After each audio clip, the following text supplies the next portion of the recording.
Good evening, friends and colleagues, and welcome to Murray Edwards College for the second lecture in honor of Ruth Lynden Bell. And I say in honor, we had the first lecture 2 years ago, and we heard a couple of weeks ago that Ruth had left this world after a long and productive life peacefully in Evesham, where she moved after leaving Cambridge, after leaving her home in Storey's Way.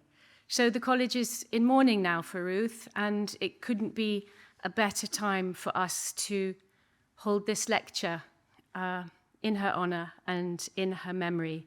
So before we introduce our distinguished speaker, I'm just going to say a few words about who Ruth was, our beloved and much missed colleague. So Ruth Lynden Bell was a chemist, an honorary fellow of this college.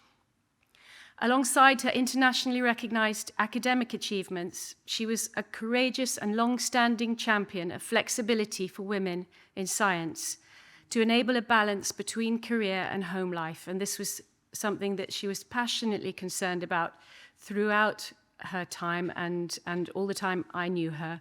She came to Cambridge in 1956 as an undergraduate to study natural sciences at Newnham, and on graduating began a research career in the Department of Chemistry as an experimental spectroscopist, pioneering new techniques.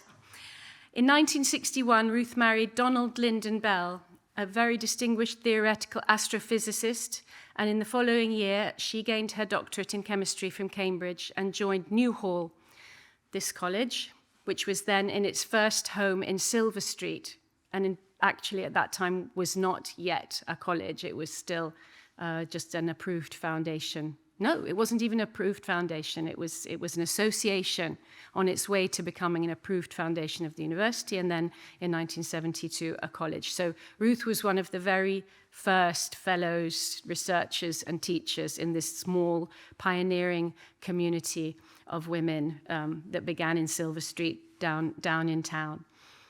As she was one of the first fellows and a college lecturer. She left 3 years later when Donald gained a job at the new University of Sussex, and she secured a groundbreaking part-time job at the same institution to balance her beloved research with caring for their 3 children. In 1972, the family returned to Cambridge when Donald was appointed chair of astrophysics, and Ruth was welcomed back to Newhall as a fellow again. The focus of her work was how molecules move in a liquid, and she joined the cadre of Newhall scientific trailblazers, pioneering computer simulation as a way of testing theories. In doing so, she made possible crucial developments in the knowledge of the properties of liquids and disordered solids. In 1995, with her children now grown, Ruth moved to Queen's University, Belfast, as a co-founder of the Interdisciplinary Atomistic Simulation Group, now the Atomistic Simulation Centre. And in 2003, she returned to Cambridge, where she continued her work, unpaid, on ionic liquids. Ruth would make a further vital and unexpected contribution, guiding and steering this college, which was by now named Murray Edwards, as acting president in 2011 until 2013. And that is a very personal memory for me, because I joined the fellowship in Michaelmas term 2011 as she was just about to step up into the role and hold the college until a new president was elected in 2013. And even before we learned of Ruth's recent death, I thought of her many times a week in that role as an inspiration, a model of fortitude and college spirit. In 2006, meanwhile, before this, Ruth had been elected a Fellow of the Royal Society for her crucial advancements in our knowledge of the properties of liquids and disordered solids. She was a scientist and a scholar of the highest distinction. The citation praised her clear and elegant work and well-supported explanations. In 2017, she was awarded the Leonard Jones Lectureship for her work in statistical mechanics and thermodynamics. And in a further recognition of her achievements in this field, the Statistical Mechanics and Thermodynamics Group of the Royal Society of Chemistry created the biennial Ruth Lynden Bell PhD Prize for Statistical Mechanics and Thermodynamics.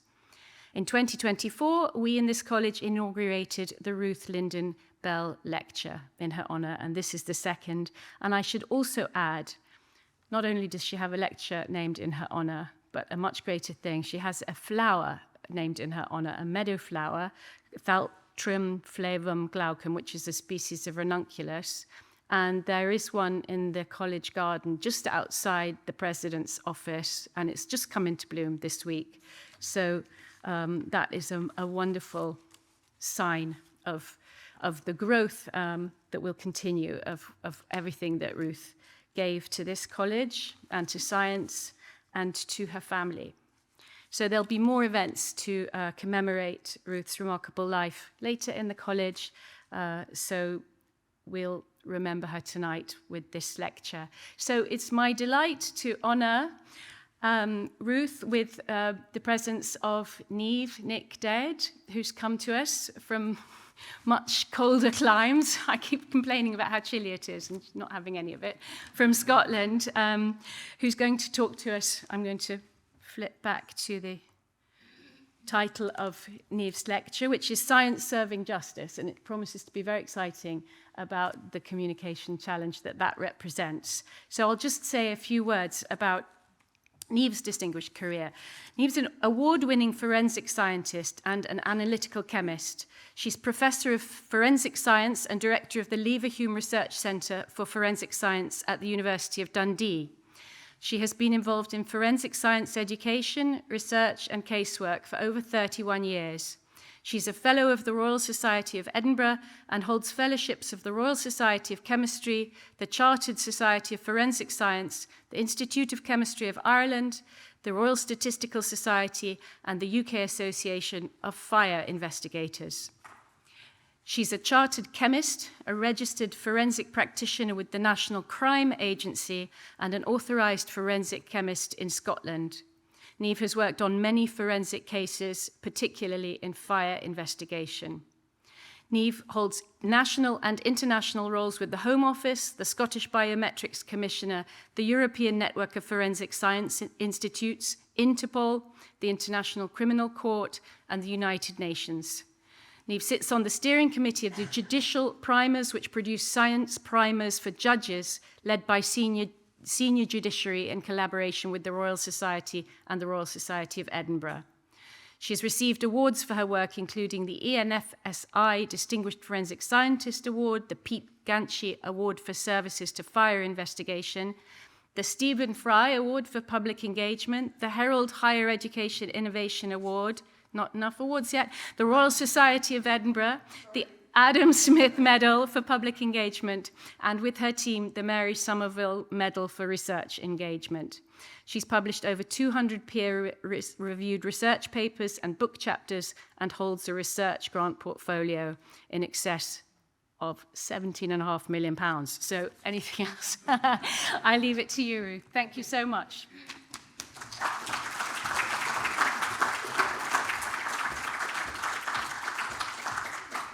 Thank you very much. I should start my presentation by saying I was 5 when I joined the Academy, but I've been very fortunate. I'm also very fortunate to stand in front of you. It's a real honour to deliver this lecture, particularly in light of the sort of poignant passing of Ruth. I'm going to try and get this to work. There we go. What I thought I would do is give you a bit of a romp through forensic science to start with, so that we know what it is that we're talking about, and we know what it is that we're not talking about, and that we can have a little bit, of a situational with regards to the state of the nation for forensic science and why communication is important. Can I first ask, there's a little bit of audience participation in this as well, just to get you warmed up. Can I first ask, are there any historians in the audience? Oh, I am so sorry. I'm going to have a terrible run through history, so please forgive me. Are there any lawyers in the audience? Oh, I'm terribly sorry about that as well. Okay, so let's get started. I thought it might be useful to give you a little bit of a how did I get to where I started. There I am in the corner. I was about 6 months old, and I started in Dundee. I was born in Dundee, although I'm Irish and I grew up in Ireland. I was there because of my father. He had just got his first academic posting as a young organic chemist, just finished his PhD, and he took the family off to his first job, really, which was at the University of Dundee. The two sets of photographs, the top one is really a depiction of my mother. My mother is a botanist by training, and her PhD was in botany from Trinity College Dublin. And that plant in this postcard, in the stamp, is one of her plants. She was one of Ireland's foremost botanists. And the picture below it is of a fire scene, which is the Stardust fire. It was a dreadful fire that occurred in Ireland back in the late 1980s. And both of my parents ended up being, my dad was a chemist, as I said, both of them ended up being fire scene investigators in the civil courts, and they ended up at the Stardust disco fire. I did my PhD in undergraduate degree in chemistry and mathematics, and I did a PhD studying something that looked a bit like this in organic chemistry, or bioinorganic chemistry. But along the way, I gathered a whole load of skills, because that's the kind of person that I was brought up to be and the kind of person that I am. So I did lots of voluntary work, decided to learn coding, decided to learn car mechanics, well, why wouldn't you, and learned French and various other things. My first real job was one that involved environmental chemistry. Ireland was beginning to get itself into that place in the early, I suppose, 1990s. And then I came to Scotland, and I've been here for 30 plus years. Picked up another degree, this time in psychology, because I had an interest particularly in that area, did some more volunteer work. And then the post that I was at Strathclyde University initially in Glasgow for just over 20 years. And that job was fundamentally about forensic science. It was bringing a skill set, mine, which was chemistry, mathematics, and psychology, into that domain. And it allowed me to travel the world. And I've been really fortunate in being able to do that. And then I moved to Dundee about 12 years ago to work with one of my colleagues there. And we'll tell a little bit about that story in just a moment. In terms of research areas, research work, research interests, I'm a bit of a polymath, and many people in my sphere and domain are. As said, I do forensic casework, and I've worked on quite a number of cases, usually fairly high-profile cases. But I also do research work across the main, or underpinned by main areas of chemistry. I'm an analytical chemist, primarily by training. And that work takes me into fire investigation, takes me into the analysis of drugs and how drugs are manufactured. I have manufactured controlled substances. I have a license to do so for the lawyers in the room, so I'm allowed to do that. And I've also more recently been involved in setting up and underpinning a lot of citizen science-based research that tries to get that part of exciting science and citizen-generated science into the forensic science domain. As already said, I work for or have connection to quite a number of different international organisations, and that gives you a real understanding of diplomacy, of the challenges that these large-scale international organisations face, but also of the interaction between them.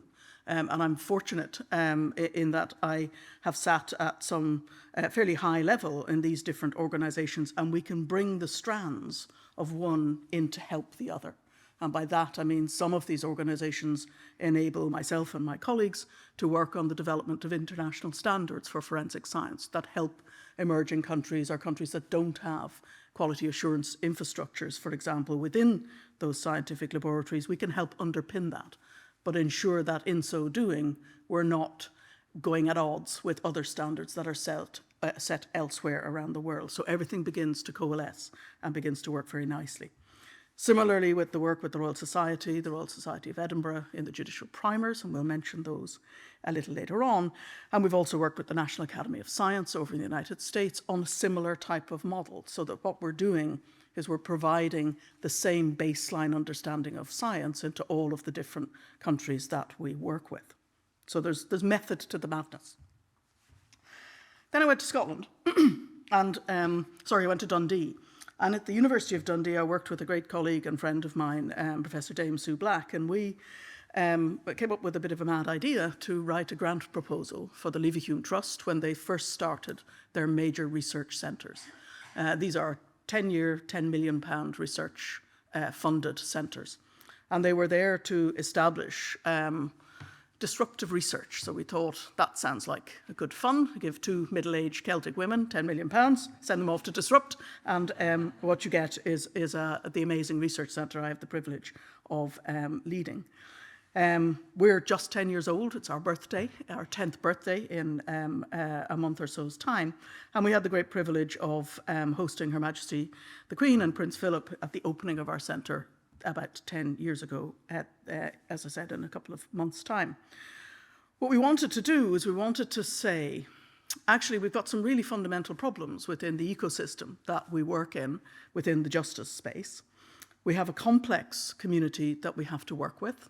That community, only a portion of them are scientists, are scientifically trained, and that portion doesn't really have much of a voice often in the crime scene to courtroom pathway or journey that we all have to follow. And that in the middle of that somewhere is the public, because the public form our juries, and it's our juries that actually have the hard job, which is deciding the guilt or otherwise of an individual, having listened to what we, the scientists and others, would say. The centre is fundamentally a research centre. I don't know if that's come out very well. I found this graphic a while ago, and it's fabulous. And it just tries to show the complexity of running a large-scale interdisciplinary research centre, where our collective effort covers all of the natural sciences, social sciences, law, humanities, computing, and all of the other bits and pieces in the middle. What is it like running one of these centres? Well, people think that you get a big pile of money, you have a great idea, and everything just runs really smoothly.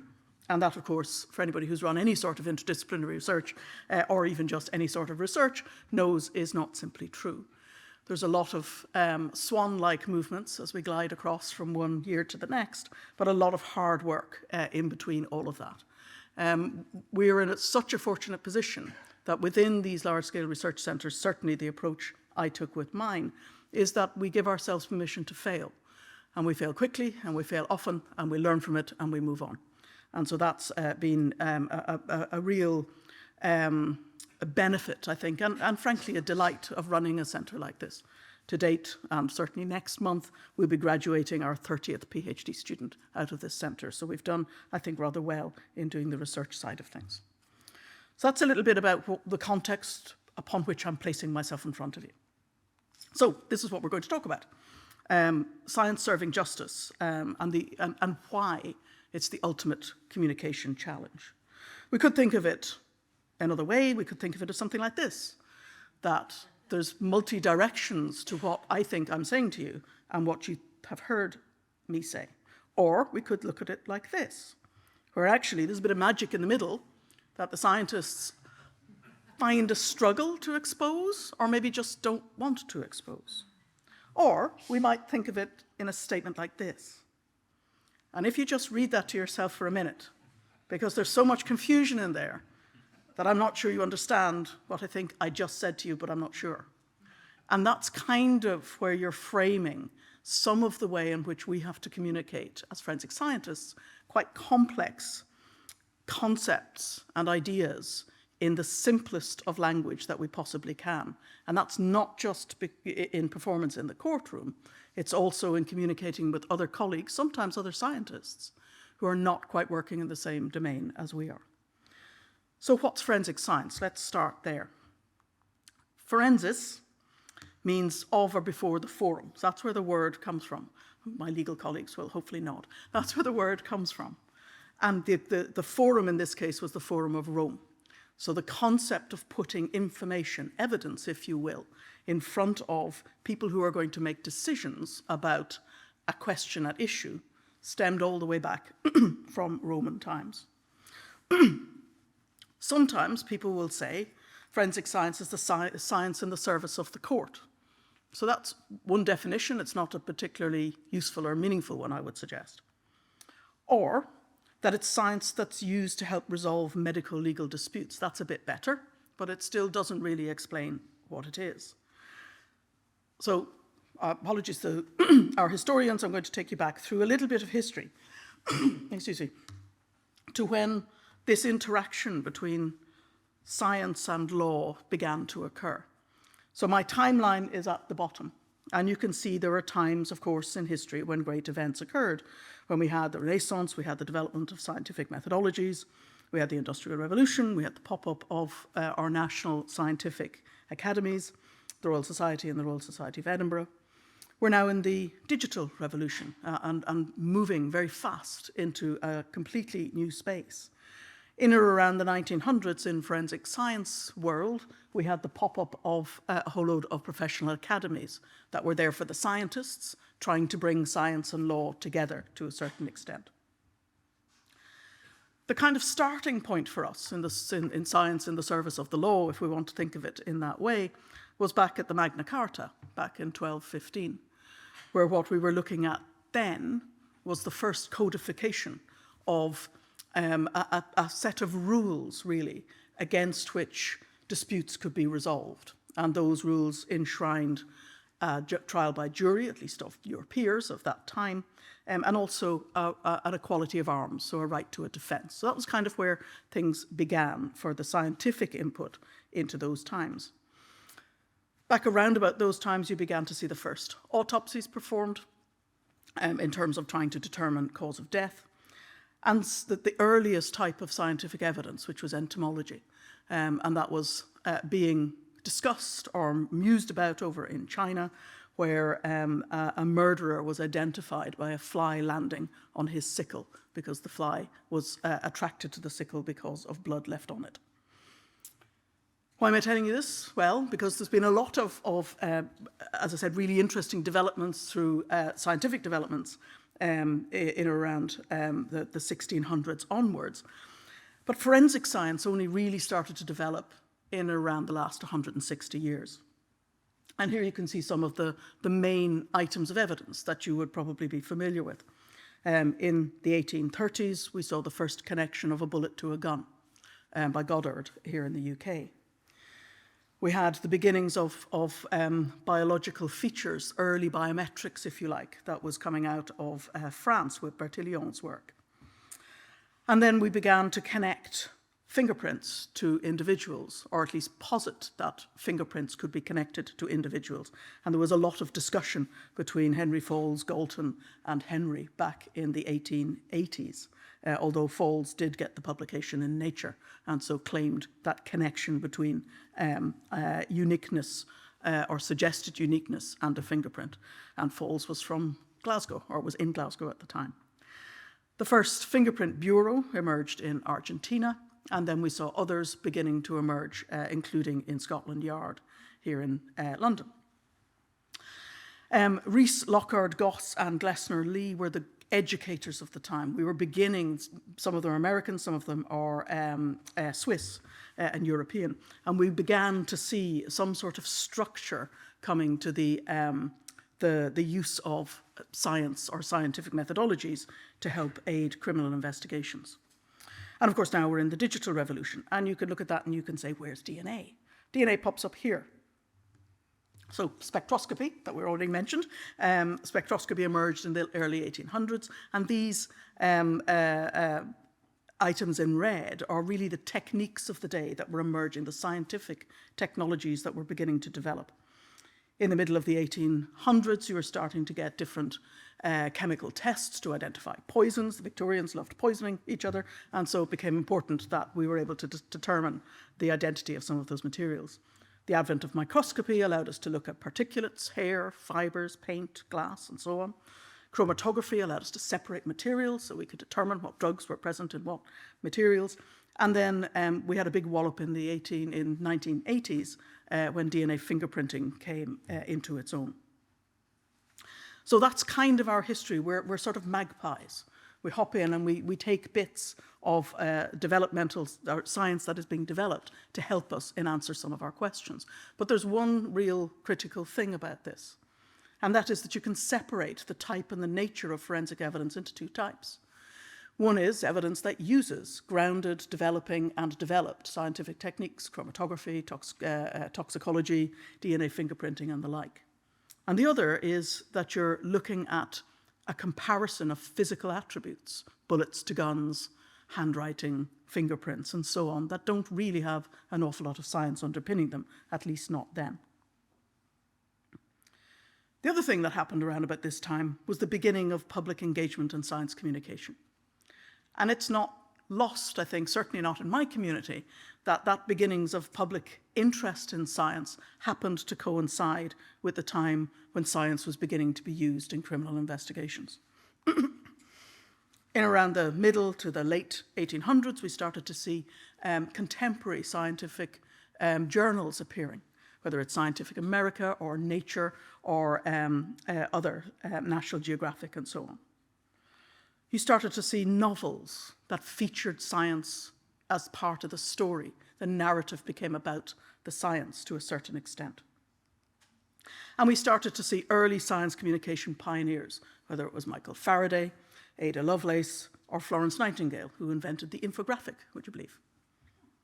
So those were the contemporaries of the day back in those times. Michael Faraday was a fire investigator. He spent some time investigating fires and explosions.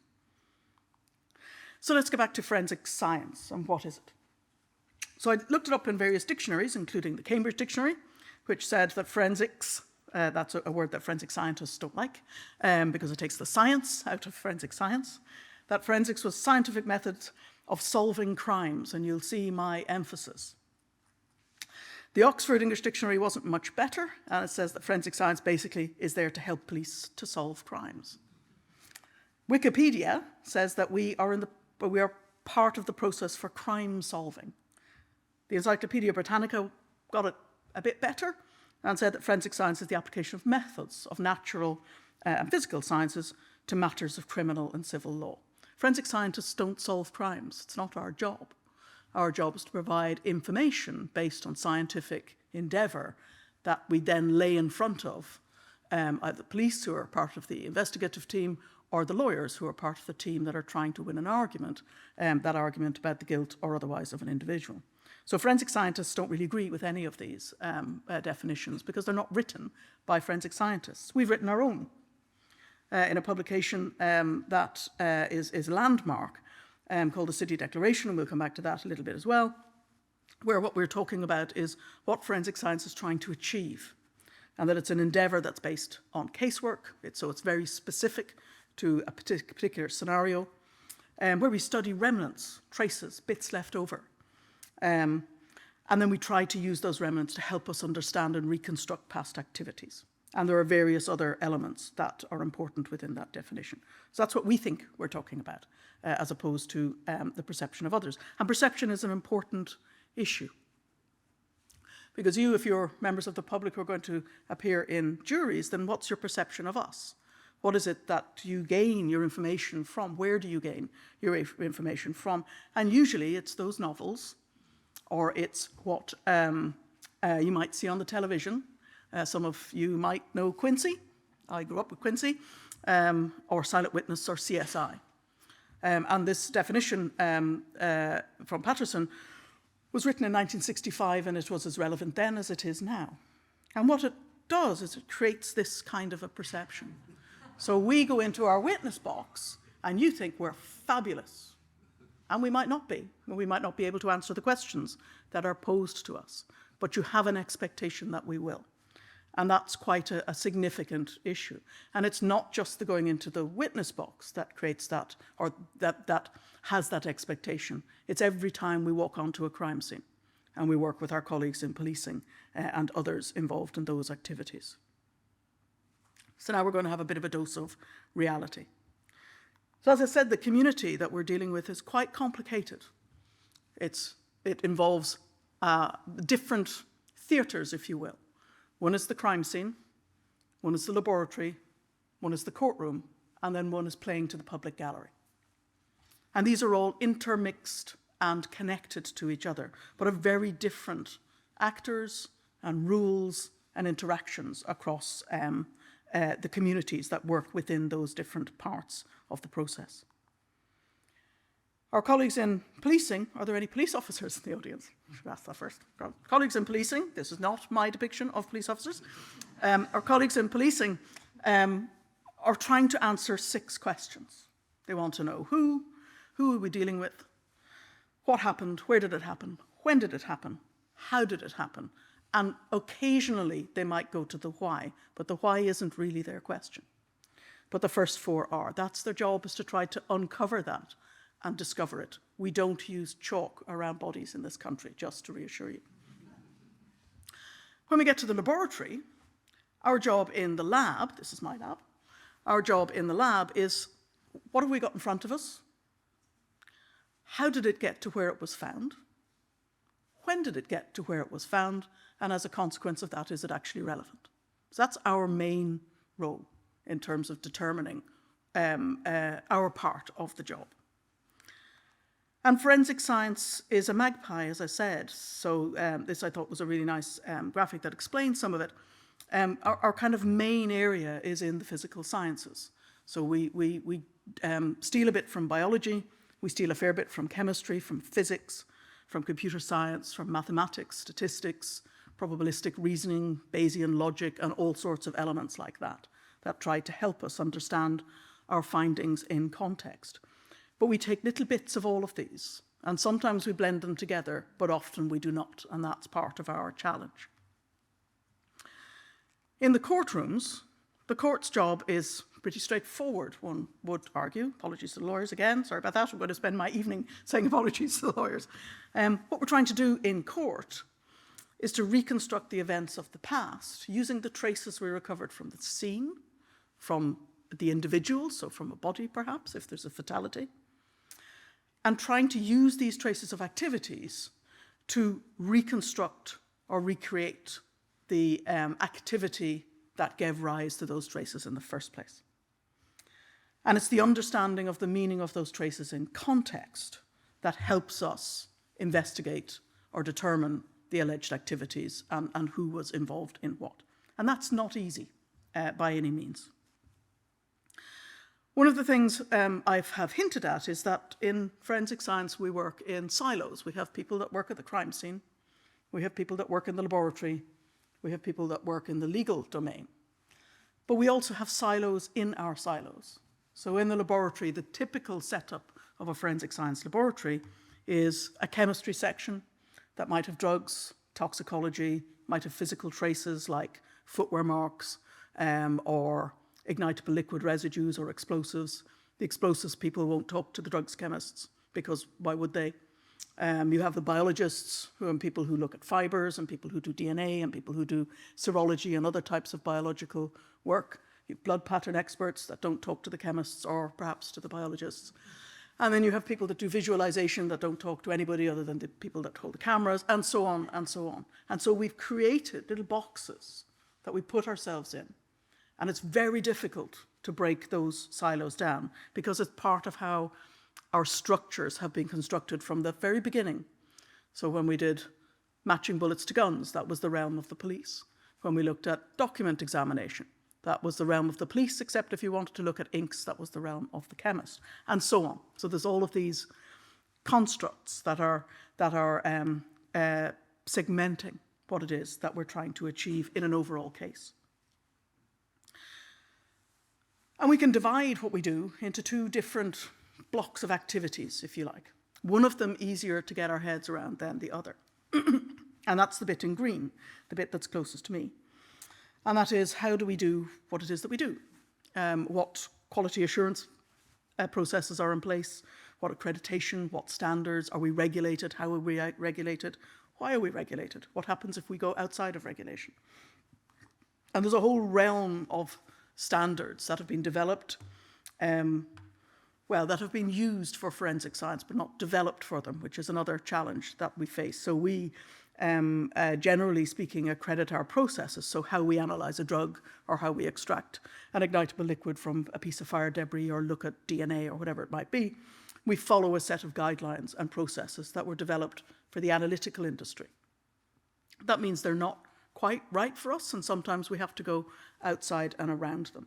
And it's only now, currently, that forensic scientists globally are developing our own standards of practice for the analytical work that we have to do and for the scene-based work that we have to do. But we've been trying to do this for a long time. The top paper on this is 1985.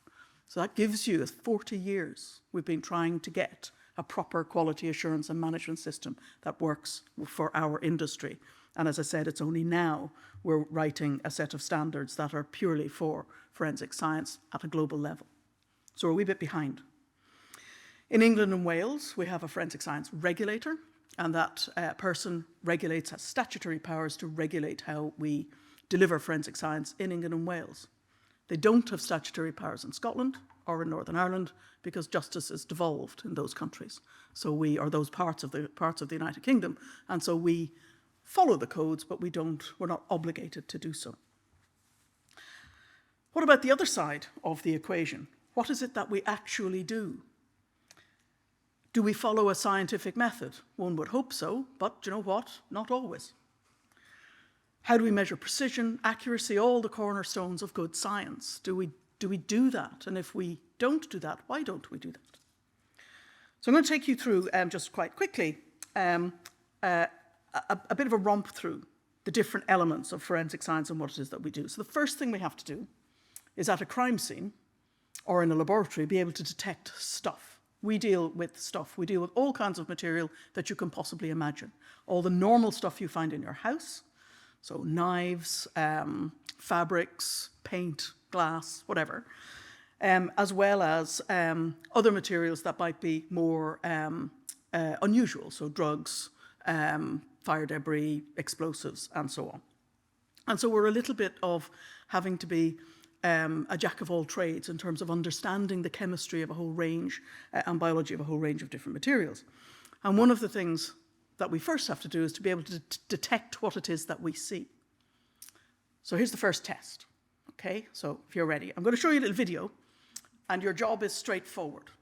Okay, so this is an awareness test. And it comes on, the audio comes on. So your job. How many passes does the team in white make? Ready? Go!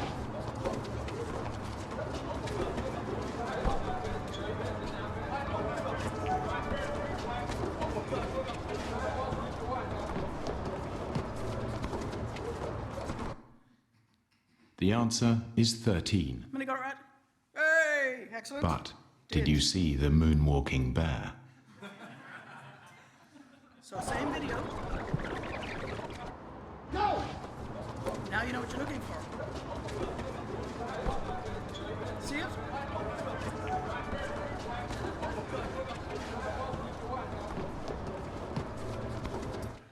And the point of this is that it is easy to miss something you're not looking for. Crime scenes are very visually stimulating because you're seeing something that is not what you expect to see. So the devil is always in the detail, and we train our crime scene examiners and our forensic scientists to look beyond what they see first and try to see the unusual, the thing that's out of place, the thing that doesn't fit.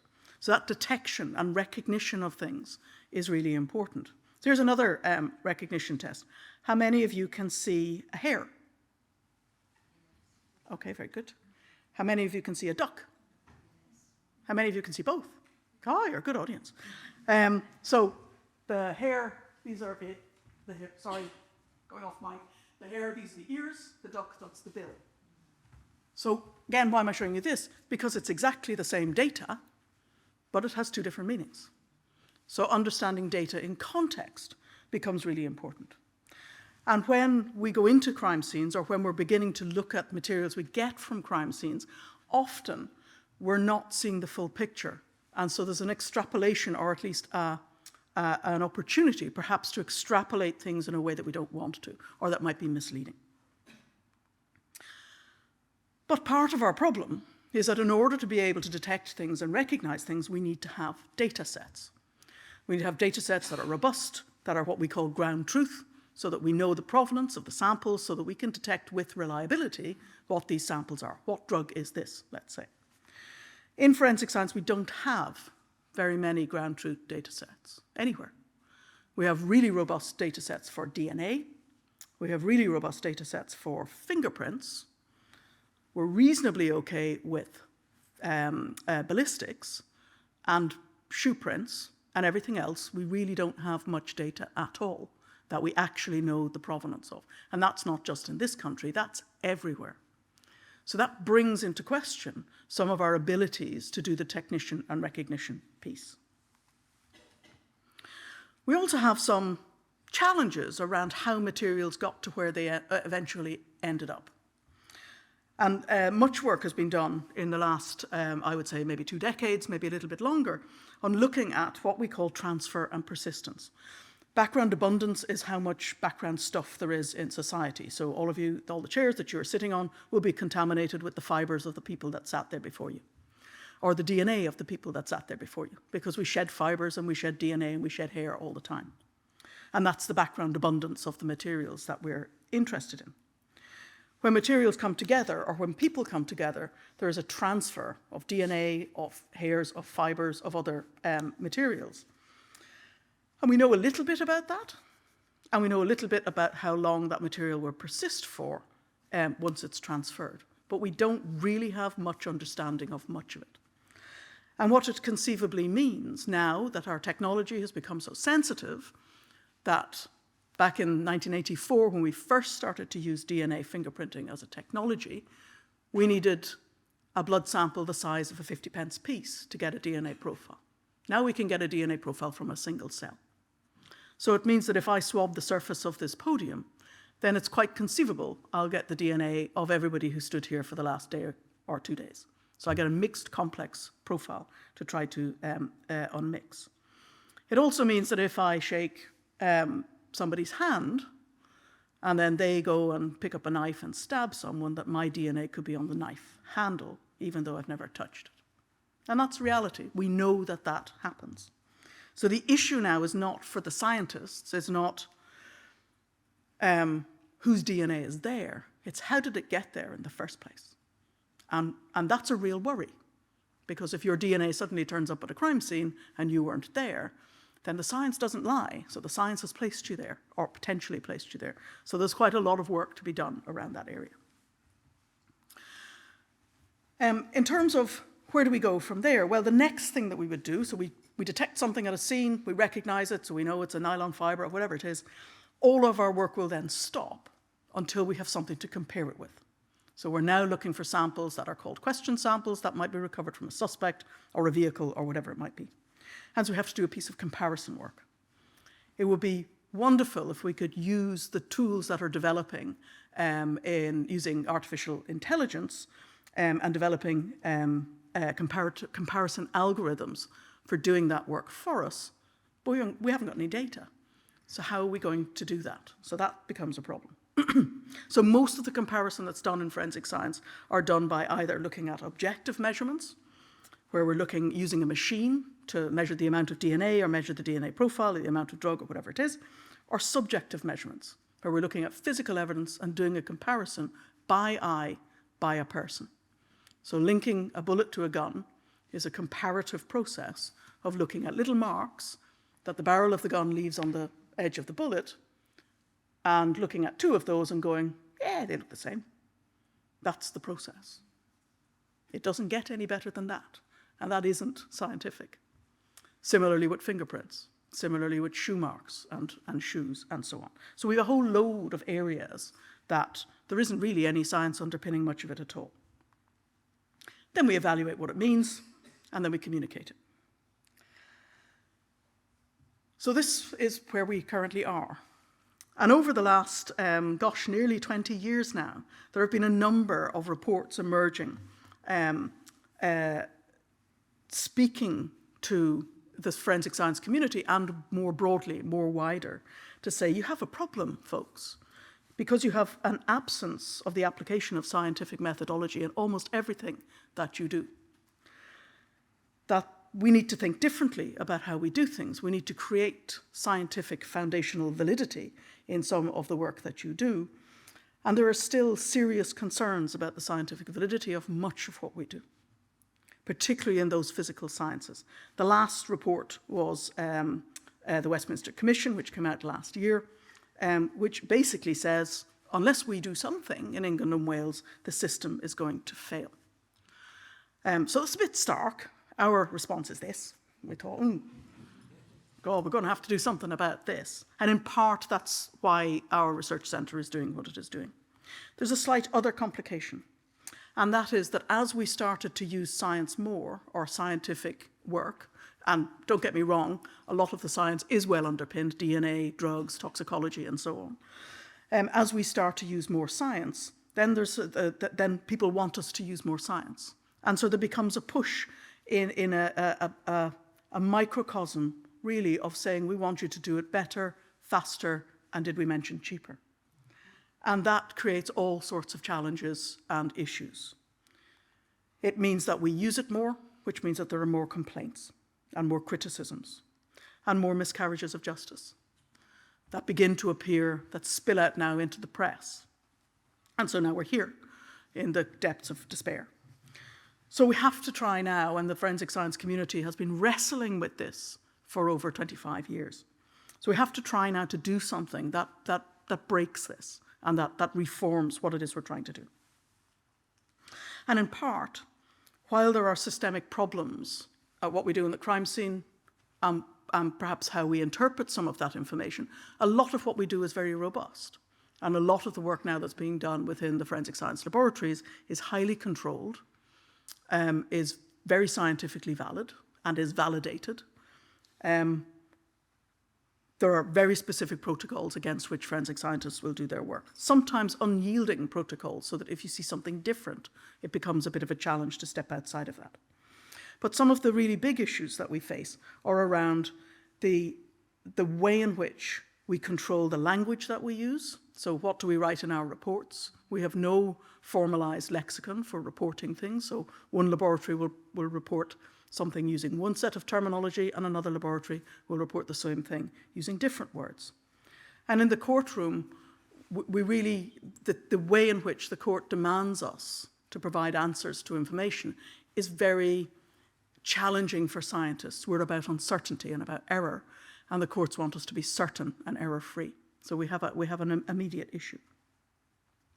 And one of the really important things that hasn't really been researched up until recently is about how we communicate crime, how we communicate science at the crime scene and at the courtroom, and who our stakeholders are, and hence back to the subject of the talk, who our stakeholders are. And our stakeholders are multiple.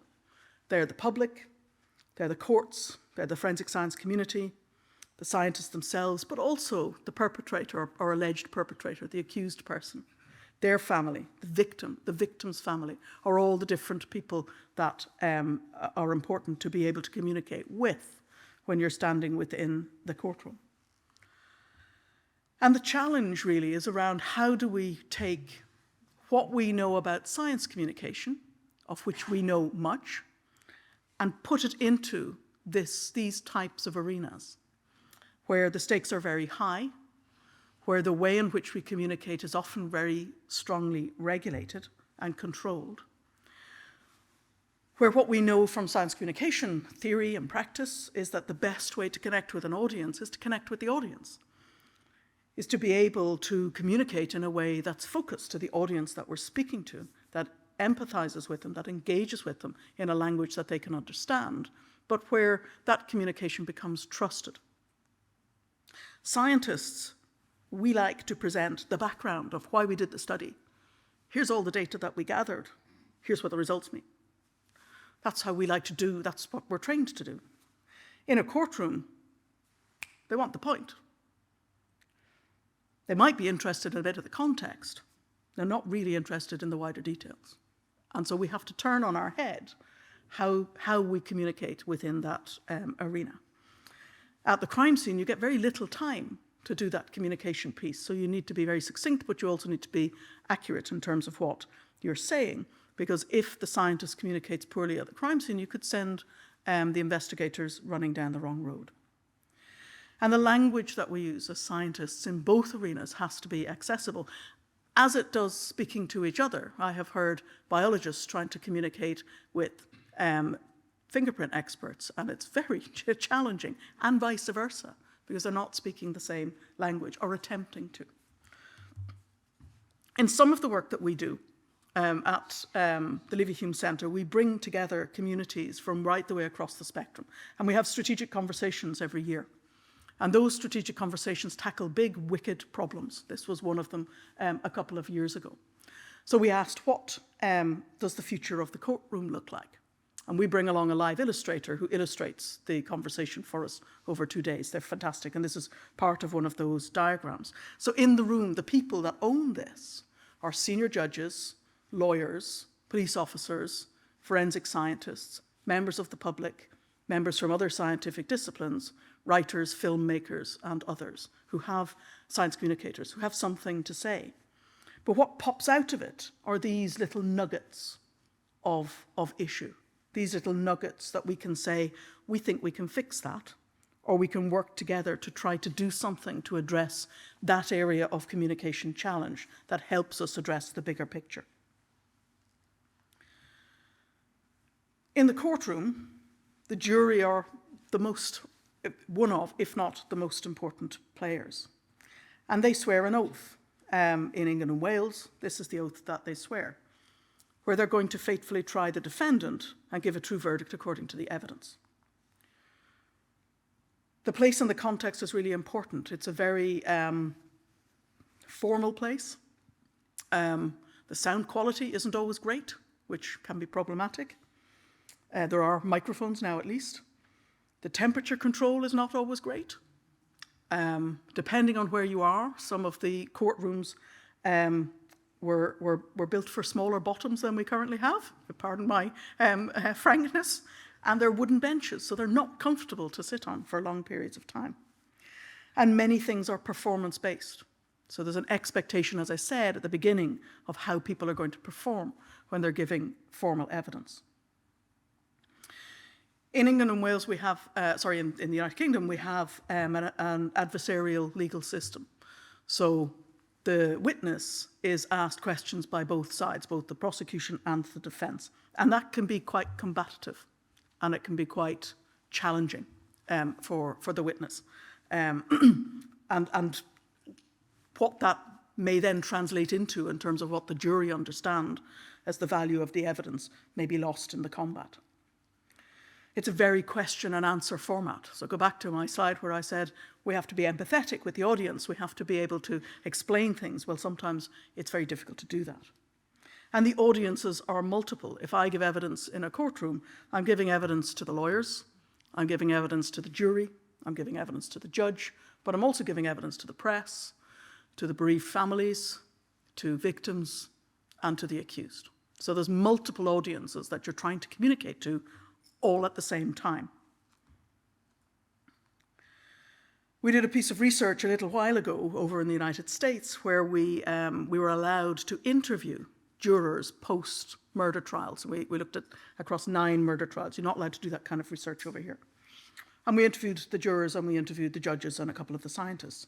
And this is the kind of thing that was coming out, that although the juror might be presented with brilliant evidence, and some forensic scientists are really charismatic presenters, it might make no sense to them because they can't understand what's being said, although it's said with such compelling force that they're more likely than not to believe them. That we need to inform the lawyers so that they can understand the evidence that's presented in court, because sometimes the lawyers, no disrespect to my colleagues in the legal profession, are so busy that they pick up what's in front of them and they don't always understand what point we're trying to get to, so it becomes a bit of a tangle in the questions.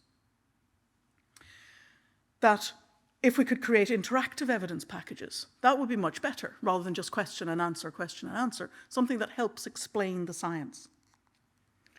And that the use of narrative language and demonstration aids from a juror helps contextualize and explain the science. So there's messages coming through from the people in practice to say, actually, there's some different ways you could do this, and that would help us enormously. And part of the work that we've done at the centre is looking at, for example, the creation of judicial primers. These are the judicial primers. Go to the Royal Society website. You can download them and read them. In Dundee, we've turned them into comics because Dundee has got a professor of comics and we like to do things like that. So we've begun to turn these primers into comics. These documents are judges' bench books. They're not there to turn a judge into a scientist. They're there to show what's the accepted science in DNA or in footwear marks or in ballistics and so on. And then how is it applied within the criminal justice or civil justice sector. And they're used very much by the judiciary across the whole of the UK. We do a lot of public engagement work. We have a wonderful podcast if you fancy listening to some interesting cases. And we do a lot of work that engages the public to try to raise science literacy across the public. We're nearly there. So what else do we have to think about in terms of where we are now and where we need to go? Like everything else, the pace of change is really challenging the criminal justice sector. Digitalization and digital evidence and AI now increasingly is almost at the corner or at the root of almost every type of major crime. And this fusing of the physical and the digital world is something that we're really wrestling with in terms of how to manage the data, how to collect the data, and how to work with the data. In the time we've been here, to put it in context, 12.25 billion emails have been sent. Billion emails have been sent. 16.6 million tweets tweeted. And 12.9 million photographs uploaded onto the internet. So that's the scale of the data that is now upon us. And artificial intelligence is everywhere. It's leaning into all of the different major areas of society. And the criminal justice sector is no different. Are we worried about it? You bet we're worried about it. And there's lots of discussion going on and lots of concern about how do we begin to involve the use of AI within the justice system in all three of those theatres: the crime scene, the courtroom, the crime scene, the laboratory, and the courtroom. And what guardrails actually do we really need to put on the way in which algorithms are being used? Because we can't put the genie back in the bottle. So we have to now begin to work to put some guardrails around how we use it. But there are green shoots. So it's not all doom and gloom. There are green shoots without a doubt. And part of it is that paper I was talking about before, and I'm really privileged to be one of the authors of it. Because that paper lays out a new definition of forensic science, which is now being adopted globally, so not just here. It's been discussed and it's been debated and it's being adopted. That allows us to bring the science back to the crime scene, that emphasises the importance of communication, that emphasises the importance of contextualisation of the findings that we get at that crime scene, and that encourages the collection of data and the exploration of the breaking down of silos across the different areas.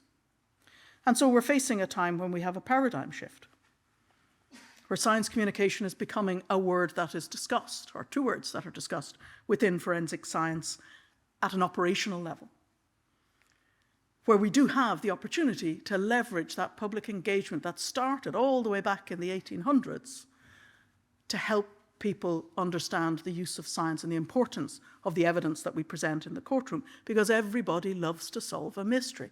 That's what makes us us. And so we use that and leverage it to raise the literacy, the scientific literacy, and involve citizens in the generation of those data sets.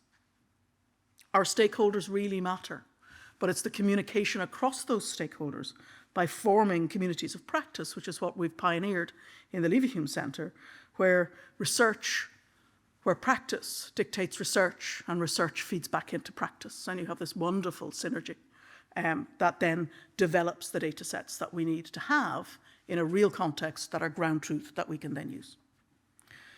So one of the things I will say to my colleagues is that we have a centre that we've created in which we can dare to be different. We've got the real privilege and opportunity to be able to think outside of the box and to be able to build the next generation of scientific leaders through our 30 PhD students, now graduates, that they go off and do the same sort of thing. And we seed that kind of just different way of thinking about how we can interact with our ecosystem, our operational community, and our scientific community. Thank you very much indeed.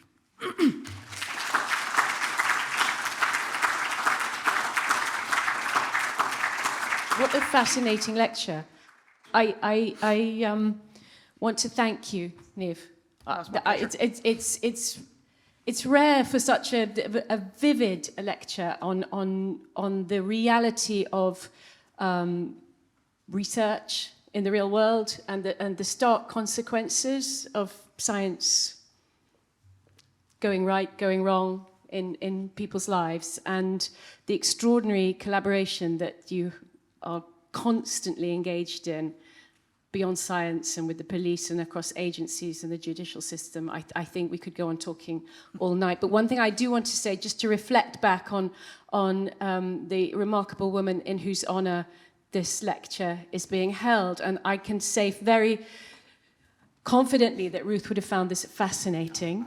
I remember when I became vice president of the college, she firmly said to me, one of the most interesting things I found when I was vice president was organising research talks.